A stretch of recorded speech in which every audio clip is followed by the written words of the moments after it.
नमस्कार, मी ॲडव्होकेट हनुमंत वाघमोडे. आज आपण ॲग्रीमेंट ऑफ सेल म्हणजेच साठे खताविषयी आज आपण माहिती घेणार आहोत. साठे खतास काही भागामध्ये विसार पावती किंवा इसार पावती असेही संबोधले जाते. साठे खतामध्ये प्रामुख्याने कोणत्या कोणत्या गोष्टी समाविष्ट करणे आवश्यक आहे ते आपण पाहणे गरजेचे आहे. साठे खत हा मिळकती संदर्भातील खरेदीपूर्व कागद असतो. साठे खतानुसार मिळकतीची मालकी हस्तांतरित होत नाही.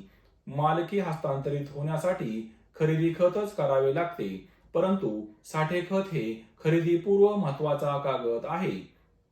साठे खतामध्ये कोणत्या कोणत्या गोष्टी नमूद करणे आवश्यक आहे ते आपण पाहू. साठे खतामध्ये प्रामुख्याने मिळकतीची किंमत नमूद करणे आवश्यक आहे. त्याचप्रमाणे सदरील किंमत साठे खताच्या वेळेस किती द्यावयाची, त्याचप्रमाणे खरेदी खतावर किती द्यावयाची, त्याचप्रमाणे पुढील गोष्ट म्हणजे साठे खताच्या वेळेस साठे खताची मुदत किती आहे त्या संदर्भात नमूद करणे आवश्यक आहे. जर साठे खतामध्ये मुदत नमूद केलेली नसेल तर साठे खताच्या दिनांकापासून 3 वर्षाच्या आतमध्ये जमीन विकत घेणाऱ्यांना साठे खताच्या करारानुसार जर अंमलबजावणी नाही झाली तर मेहरबान न्यायालयामध्ये दाद मागण्याचा अधिकार प्राप्त होत आहे. त्याचप्रमाणे साठे खतामध्ये पुढील आणखी महत्वाच्या गोष्टी म्हणजे जर एखादी मिळकत वर्ग 2 ची असेल तर जिल्हाधिकारी साहेब त्याचप्रमाणे मेहरबान कमिशनर साहेब यांच्या परवानगीशिवाय ती मिळकत हस्तांतरित करता येत नाही. त्यामुळे साठे खतामध्ये त्या मिळकतीचे हस्तांतरण हे जिल्हाधिकारी साहेब किंवा कमिशनर साहेब यांच्या परवानगीनंतर करण्याचे ठरलेले आहे असे नमूद करणे आवश्यक आहे.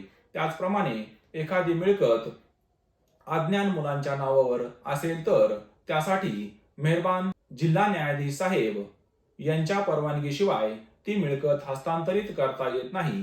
त्यामुळे साठे खतामध्ये त्या अनुषंगानेही नमूद करणे आवश्यक आहे व साठे खतामध्ये नमूद करून खरेदी खत हे मेहरबान न्यायालयाची परवानगी मिळाल्यानंतर करण्याचे ठरले आहे असे नमूद करणे आवश्यक आहे.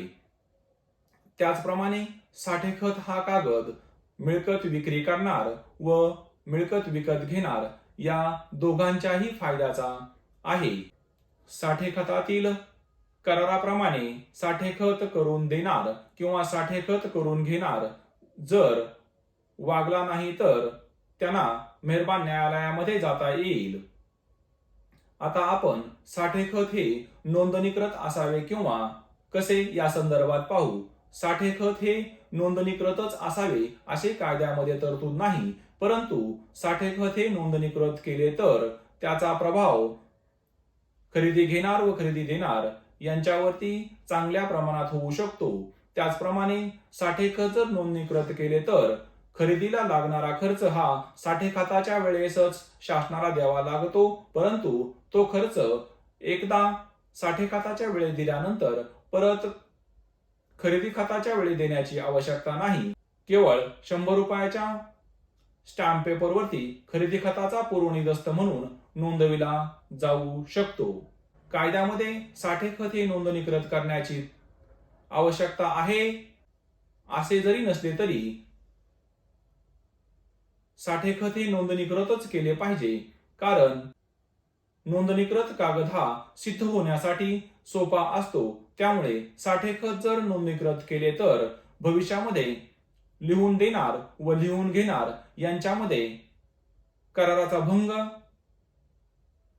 करण्याचा प्रश्न उद्भवला तर तो नोंदणीकृत असल्यामुळे साठे खतानुसार कराराचा भंग करण्यासाठी अडथळा निर्माण होईल.